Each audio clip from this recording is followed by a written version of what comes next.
ఈ రోజే సబ్స్క్రైబ్ చేయండి మీ ఫేవరెట్ షోస్ చూడండి.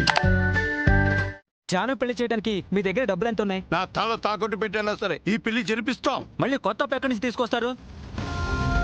జాను పెళ్లి మనం అందరం కలిసికట్టుగా చేయాలి కదా. కానీ లక్షల్లో డబ్బు తీసుకొచ్చి పెళ్లి చేయాలంటే మా వల్ల ఎక్కడవుతుంది చెప్పు? ఎవరి దగ్గర చిల్లి గవ్వ కూడా లేదు. ఇక నీ పెళ్ళి అయినట్టే. రేయ్, అంతదాకా వస్తే ఆ స్థలాన్ని అమ్మైనా సరే ఈ పెళ్లి జరిపిస్తాను. ఆ ల్యాండ్ని జాను పెళ్లి కోసం ఎలా అమ్ముతారు? అందులో మా ముగ్గురికి వాటా ఉంది కదా. ఆ స్థలంలో చట్టపరంగా మీకెవరికి అధికారం లేదు. పదండి. పడుకో. మీరు స్థలం అమ్మాలనుకుంటే వీడు చచ్చిపోయాడనుకుని దాటుకుని వెళ్ళి అమ్మండి.